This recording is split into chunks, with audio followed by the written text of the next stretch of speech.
40 years ago, I walked across this campus having taken my last exam.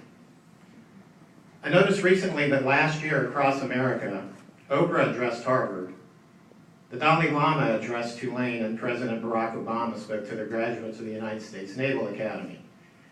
This year, Obama goes to the University of California at Irvine. Mary Barra, the CEO of General Motors, gets time off from testifying before Congress to speak at the University of Michigan. And Bill Gates speaks at Stanford. You get Roy Miller. You're probably wondering, times must be tough.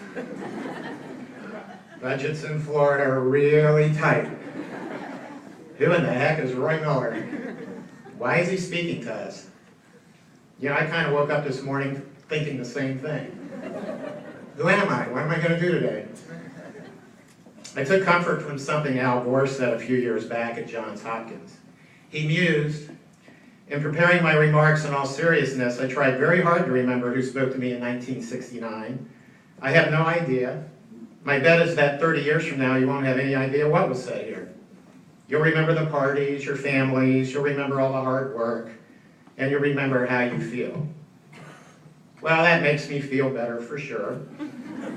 You won't remember anyway, and it relieves the pressure. So because you're not going to remember, I thought I'd share some things others have said to students on the precipice of graduation.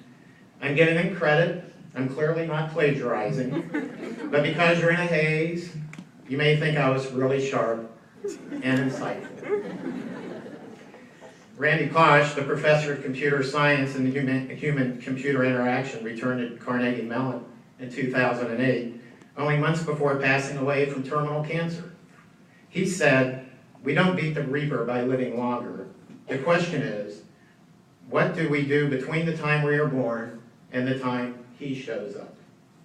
Because when he shows up, it's too late to do all the things that you're always gonna kinda wanna do." Well, that's really good advice about living your life. Don't put off what you want to do. Carpe diem. That's Latin for seize the day, or seize this moment. J.K. Rowling told graduates at Harvard about her many failed attempts before the writing and financial success she has experienced. She said, "The knowledge that you have emerged wiser and stronger from setbacks means that you are ever after secure in your ability to survive. You will never truly know yourself or the strength of your relationships until both have been tested by adversity." That's a good lesson about life in general. Not all will go smoothly. Lessons learned from failure can be more important than lessons learned from success. Don't get down on yourself. Do not hang your head when things don't go as well as expected.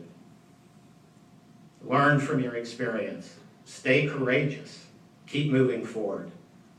Bono, 10 years ago, told the crowd at the University of Pennsylvania, "What's your big idea? What are you willing to spend your moral capital, your intellectual capital, your cash, your sweat equity in pursuing outside this university?" Bringing it home, I ask, what can each of us in this room do? Big ideas don't have to be big at first. They can start with little steps that grow. I was fortunate to build the first full-service runaway center in Florida. The full-service concept was copied repeatedly across the state. We passed legislation that rooted the treatment of children in law.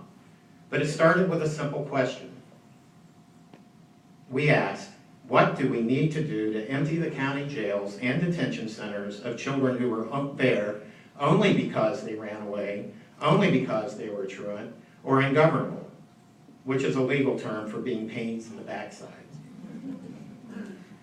I'm partial to a great speech made by Winston Churchill in 1941 because my parents fought in World War II. My mother served in a MASH unit, Mobile Army Surgical Hospital. She might have been like some of the MASH nurses you saw in the movie or on TV. She had a wild streak. I loved her for that. In fact, my parents married on VE Day in Belgium. They're now buried in National Arlington Cemetery. Churchill said, "Never give in, never give in, never, never, never. And nothing great or small, large or petty, Never give in, except to convictions of honor and good sense.